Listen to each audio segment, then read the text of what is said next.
And now,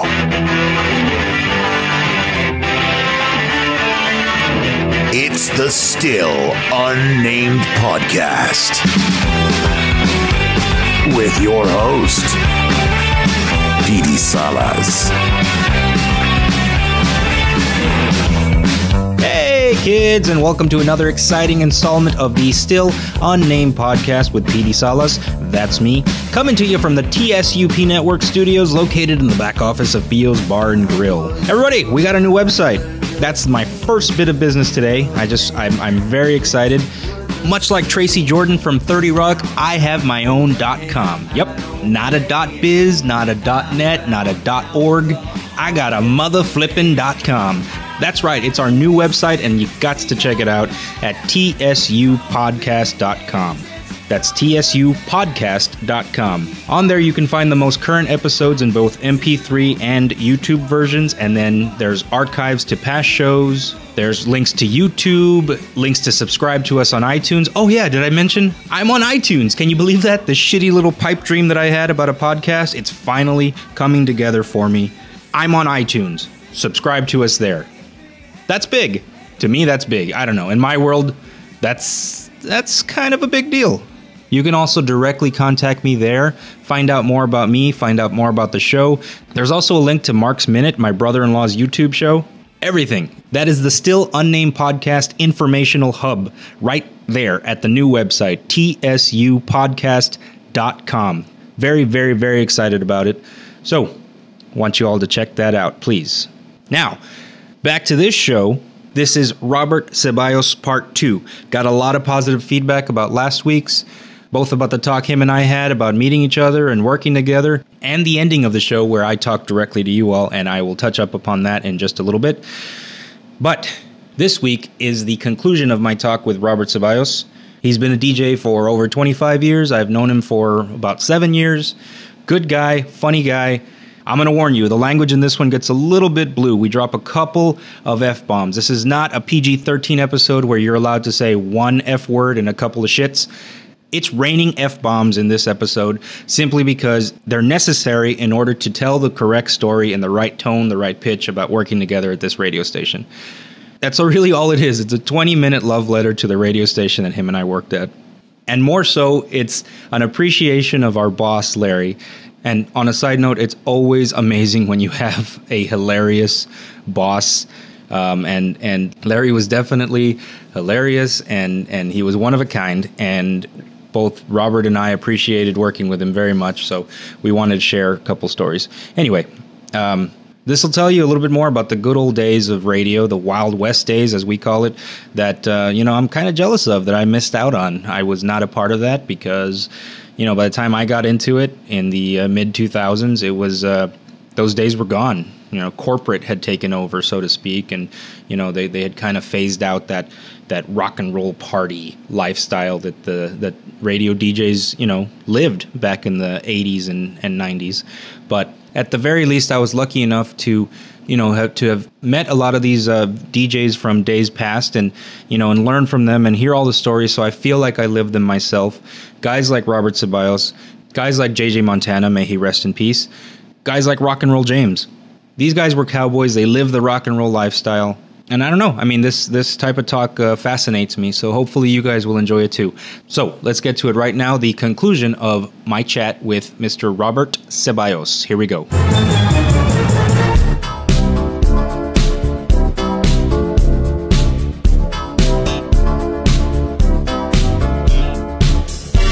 Yeah, I was a little bummed out once I got into radio finally. You learned the true dark side of radio? Well, I mean, the real shithole it can be. It's not just that, it's just the fact I feel like I missed out on the real good old days. Like by the time I got there, the company we're talking about in particular, one side of the building's TV, one side of the building's radio. At least that's the way it was when. And it was all like the Death Star. It was run like the Death Star. Pretty Right. much, we were all the stormtroopers, and Right. we had to do what the Emperor said. Correct. And then he had his little Darth Vader guy, but he never really played it off like Vader as well as I could have. Right. Not only with a voice, Right. but I mean, I never got I wanted to be a cowboy because I would hear you guys talk these stories about the good old days. And when I was there, we were just referred to as the carnies. The radio guys were the carnies. Yeah. And I mean, that's just kind of the way we were looked at. But I always wanted to, take part in that. But I think I was just about 10, 15 years too late to the game, I think. Well, we had some fun. Maybe not all the time, but I just remember some of the things we used to do. Couldn't get away with them anymore. Right. You Well, know? I mean, without incriminating yourself or someone else, give me a story. Okay. It's 2:15 in the morning. The on-air jock on 94.5 will not answer his phone, so the big dog calls me. Why me? Because I'm one of those guys that he knows that I'm probably up late at night. And 9 times out of 10, he was absolutely correct. Plus, I'd be the only guy that he could bug that I'd actually go to the radio station for him. Right. He's like, son, do you know what's going on down there? And I go, I have no idea, sir. And he's, well, you were the last one to leave the fucking building. And I'm like, well, yeah, but that was like, 6 hours ago or more. Well, I need you to go down there and find out because I can't see nothing on the cameras. All the lights are off in the fucking hallways. And I'm like, well, call. He goes, there ain't nobody answering my fucking call. And I'm like, so the guy on the TV side apparently was taking smoke breaks which it was a big no-no. But the cameras, some of them weren't working. So he couldn't see what was going on in those hallways. It was just bug. He got up to pee. First of all, he says, I got up to pee and I couldn't see shit. I figured my T1 was down. I couldn't see nothing. And I'm like, and at 2:30 in the morning, and I've been drinking. I've been hitting the sauce now for quite some time. So I'm like, sir, and he goes, I don't give a fuck. So I got in my truck, went down there. I walk in, and he's got all these fucking titty dancers from Stilettos there. And dude, he had fucking Jack and Cokes and beers on the console. And I was like, what the fuck are you doing? And he's like, oh, I'm a little after hours I'm party. pulling my shift. Yeah. And literally he was. Right. But he turned off all the lights because he was wise, obviously. Right. These were not the infrared lights, infrared cameras that, we'll see in the dark. These are just regular old cameras that turn off the lights. If you turn off the light, that's it. You're shit out of luck. You ain't going to see nothing. Right. So then I turn on the lights and I said, dude, you got to get these people out of here quick, ASAP. All these chicks got to go. The big boss wants to come down here. You don't want that. You'll be fired. I said, and plus, I mean, I can't believe that you're doing this. This is something that would happen in the old building, not in this new one. Right. He had the balls to pull it off. So all of a sudden, I'm driving back. I'm going home, and my cell phone rings again. He goes, he did it again. He turned off the fucking lights, Bob. Get back there. What is going on? And I was like, no, well, there's nothing, sir. And he goes, well, the TV guy, I don't know what the fuck's wrong. Every time I call, he's not answering my call. Maybe the phones are down. Well, that's not my fucking problem. Go down there and find out what's going on. So I have to go back, dude. And I'm like, I want to get back to what I'm doing. I want to drink. What the fuck, dude? Call somebody. Go down there and fire this guy's ass, right? Right. So all of a sudden, I go back. I tell him, dude, you got to get out of here now. You get these chicks out of here. Do your shift. Coffee, do whatever, sober up, whatever. Right. It was already, at that time, it was almost like 3:45 in the morning. I said, the guy's going to come down here. So I turned on all the lights. Larry calls me, and he says, that's the way I want it. Leave it like that. And I was like, yes, sir, I'm going to leave it like that. So he says, tomorrow morning, I'm going to get them high school switches. And I was like, and now I remembered, I was like, this guy, the high school switches, the ones with a key. With the little key. The little yes. fucking God, key. I hated those fucking switches. Yeah. And he goes, I'm going to buy them fucking the switches with the keys, Bob. And this shit won't ever fucking happen again. So, dude, that was like one of the many experiences behind the scenes that would never go on in that building. I mean, that was like a cardinal sin, dude. If you got caught, one thing was getting caught smoking outside, but drinking, that's a huge FCC violation, number one. Right. Not to mention all the other stuff that could have happened. Exactly. Losing the license and, all that other BS. But that was one of the fun nights of Larry calling me and I mean, Larry was a trip, man. He's a good guy. He is. He's a great person to have on your side, Yes, on your side. Yes. Because if you're not, believe me, you won't be in radio ever. Right. Ever, ever, ever. And he had a special love for you. It was like the son that he never had, I think. Yeah, I think so. He's like, I look forward to seeing you next time, Bob. And I'm like, okay. Man, I appreciate a great Larry impression. There's so many people out there. Oh, and he would actually get me to go into his office with people there and tell me, "Go ahead, son. Do me." And I was like, "That just sounds wrong, sir." And he goes, "Stop that shit. I'll fire you and I'll hire you back tomorrow." And I was like, "Chingo, this guy." Yeah, my favorite Larryism is whenever he would get so pissed off that he would just like stutter the word "son of a bitch." Son of a bitch. Son of a bitch. Yeah. That was his favorite. And then the other one was like, "That's horse shit." Yeah. Horse shit. He would call me on that, dude. Right. I remember me and Alex, we walk into his office, dude, and we're sitting there and we're about ready to get like, right. He says, "One of you's fucking me. I don't know which one of you, but one of you's fucking me." And I'm like, "Dude, are you kidding me?" Right. And so he walks out of his office, he comes back in, and he's on his cell phone, and he loses like this incredible amount of money on stock of some sort. I don't know what it was. And he slams his little, not his regular, but his reading glasses. Mm-hmm. He slams on his neck and he goes, "Son of a bitch. God damn it." And then he says, "You know what? I don't need to talk to you two. Get the fuck out of here." So we leave and we're like, well, badass. We got out of this one, unscathed at this point. And then all of a sudden, these tickets, I'll never forget. This was that Spanish artist, international singer, huge. Had concerts back to back two times. Oh, Luis Miguel? Luis Miguel. Yes. This is the Luis Miguel ticket episode. Yeah, it's like a case for Perry Mason, dude. Okay. The case of the tickets. Of the missing tickets? Of the missing tickets. Uh-oh. All of a sudden, they were overgiven or something like that. Mm-hmm. And he wants to get to the bottom of it. And he finds out this elaborate scheme, that had nothing to do with me or Alex, but apparently he wanted us to get down to the bottom of it and find out. And, he was using us as the garrisons, so to speak, and go out and check out all this shit. And then he just, once he goes into his office, we find out what happened, how it happened. One of the promotions people that was making copies, it was an elaborate fucking scheme because these are high dollar tickets. Right. These aren't like $45 tickets. These are like primo, third row tickets that cost buku money. Right. And Daddy is the one that was paying for it. Mm-hmm. So he was pissed, and then he goes, "God damn it, I knew that son of a bitch was doing something," And I was like, I'm leaving, sir. And he goes, No. Let's all be in here in the party. And I was like, "This is not a party." He goes, No, it's not a party, it's a shitstorm, son.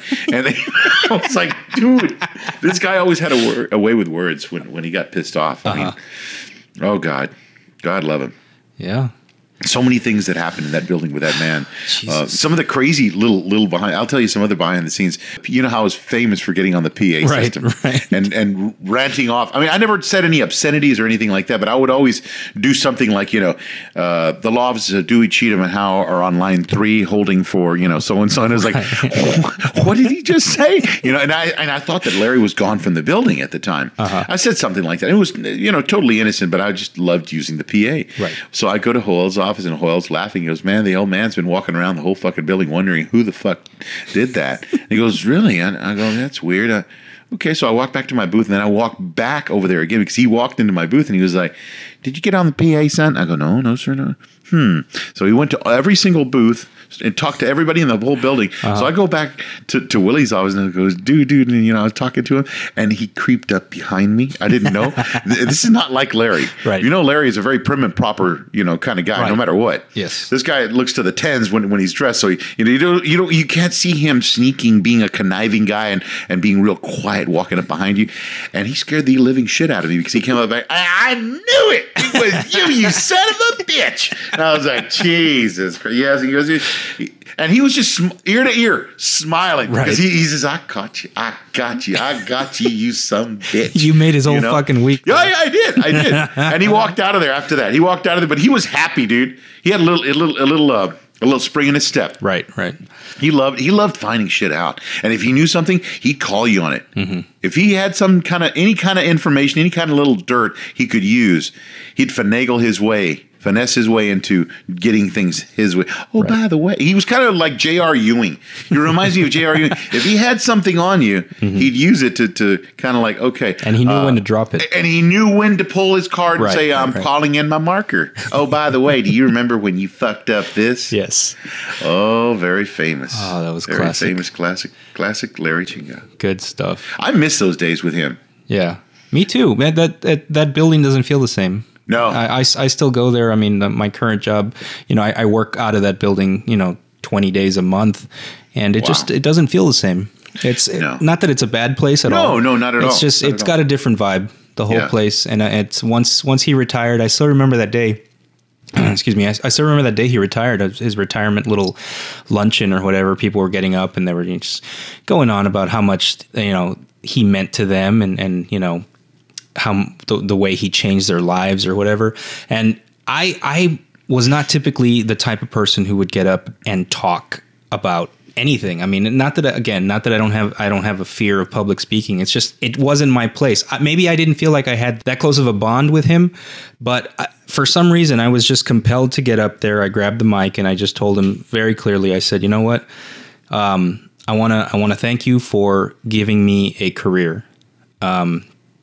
Because from the job that I came from to join up with him. What did you do before? I worked for a local advertising agency here with a guy named Mark, and I learned a lot from that dude. But we had a falling out towards the end. I mean, we're cool now, but I was actually told, you'll never work in this business again, period.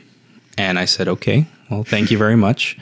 And the very next day, I got a job with Larry, and Larry gave me a job. Larry kickstarted my career, and then brought me to where I am now. He hired you because Mark fired you. You realize that now, yes. right? Yeah. He pulled another J.R. Ewing. I know that. Yeah. Like, I'll take him if you don't want him. Right. And it was perfect timing. The production director had just quit. In a very, very dramatic way. I believe he said that he was going to light this fucking place up. I don't know his name. I forgot his name. That was just a story I was told. The production guy? The main guy who was the production guy. Oh my goodness. Who was it? It wasn't Marky. Marky had just moved to sales. Right. Okay.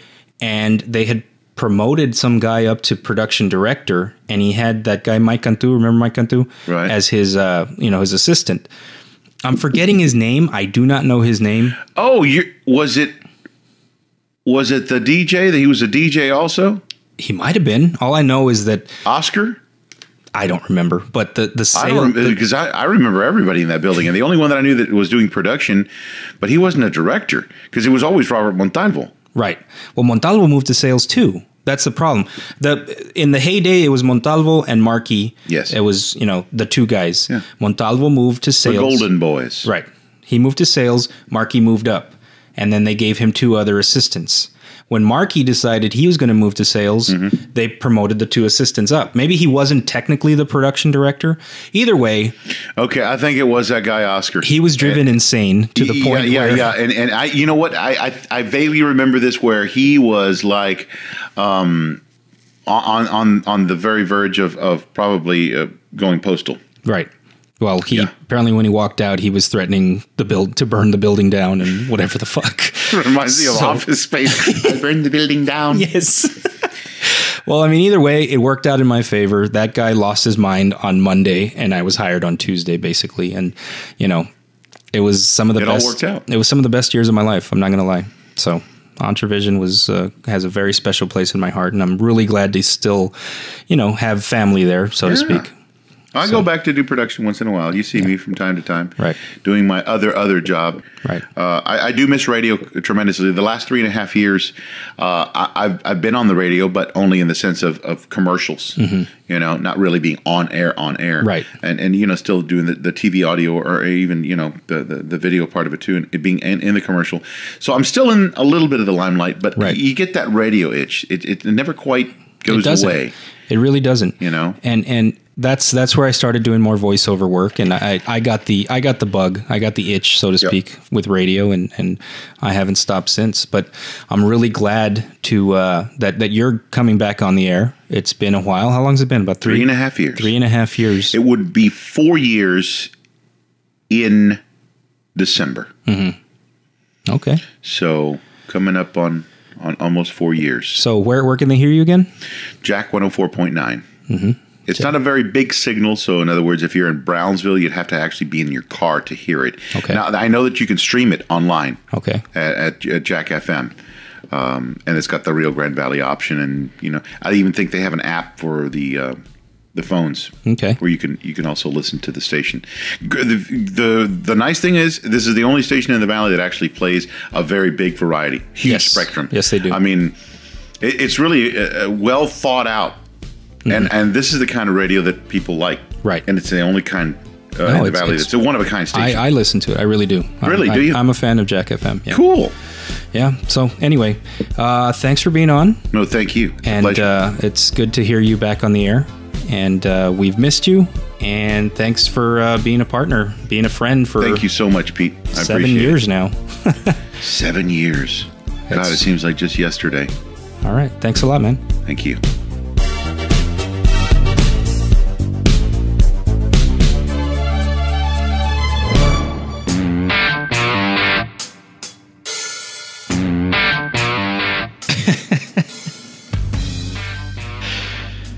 Oh man, yeah, that's it.